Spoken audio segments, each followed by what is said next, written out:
Alright, we have another roll here. This one's with Purple Belt Andy. So we're starting standing up and going for grips. We usually do a lot of back and forth here. He's really good with judo throws, so I got to be careful not to, get flipped. I do a quick arm drag there and try to get to a Russian tie, but he spun out of it.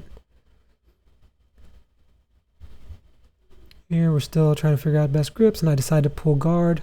With bigger guys, I try to force open guard and butterfly guard lately just so I can get some more practice with it. Here he's going to try to stack past me, and so I flip back into turtle, and I start trying to come out the back. He switches to back control, and again I move into more of a turtle break, and then we do a reset. Here we're pretty much trying to see who's going to be on top or bottom. I start to get my butterfly hooks in, and he backs away, getting my double pant grip. It really kills my butterfly game, so I start to strip my right leg and use that to post on his shoulder. From here I pull him in, trying to control his sleeve, hoping for an arm attack. Right now I'm coming up over the top and scooting back into a back take. I have one hook in, and now I'm trying to thread my hands to control his hands. I'm also being very careful not to get rolled and not putting too much pressure or too much body weight on him, because he's very good at manipulating people's weight. At this time I'm just controlling his right arm and trying to pull him down, but he has a really good base.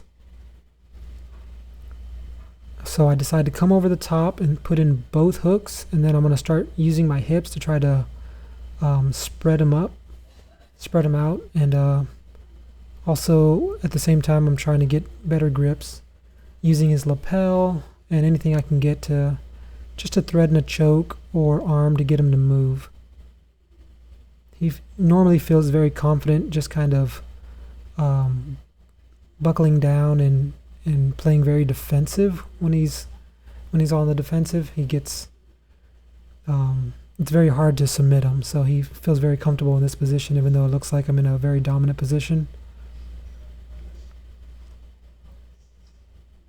So I start to climb higher, and I use that lapel grip to kind of bring him over. Here I really want to go for an armbar, but again he's really strong, so I have to break the grips carefully, or otherwise he'll just kind of come up top with the momentum. I'm also using that awkward lapel grip over his arm and shoulder to keep him from coming too far, but he still manages to come up top.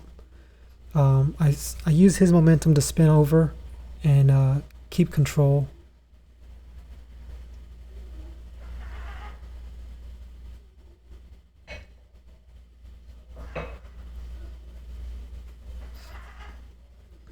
So we're going back and forth in the same position. At this point I almost went for his arm, going for a belly down armbar or possibly Kimura, but I didn't feel confident, so I just backed away, reset my hooks, and fished for the opposite side collar. We rolled back into turtle, so again I'm still in control, but it's very hard to get anything on him. I'm looking for under the neck control, but he blocks it with his hand. I'm controlling his right hand with my right hand to just keep him at bay while I try to flip over my leg over his shoulder, possibly get a bow and arrow choke going. But again, he's a purple belt. He's been doing this probably longer than I have, so he knows the common defenses and attacks. So he's just very good at staying very close and not giving me a lot of space to work with. I'm using my leg at this point to try to keep his arm away from his grips. He's just doing a gable grip to keep his arm secure and keeping his elbows into his body. And I'm just using that leg grip to try to peel it and give me something to work with.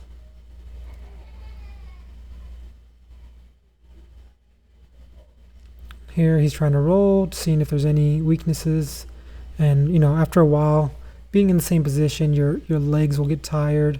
He also likes to kind of fish for the ankles if I end up getting really low into a back control, he'll try to ankle lock you, so I got to be careful with that.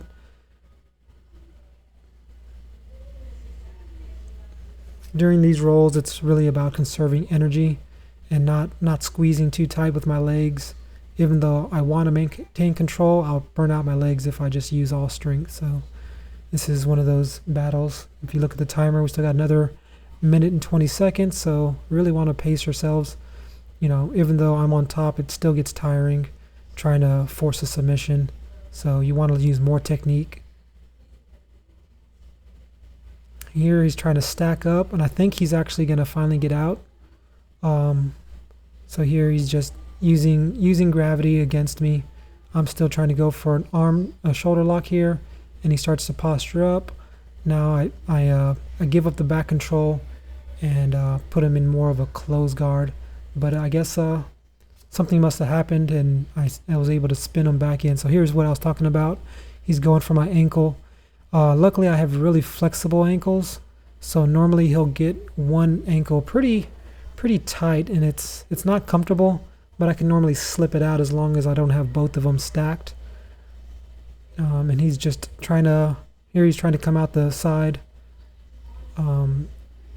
which is, what's what he wants to do. You want to get your back to the floor, and here he's starting to turn up, and finally he's back into full guard, and he postures up, taking a break, taking a breather, and now we're about to run out of time.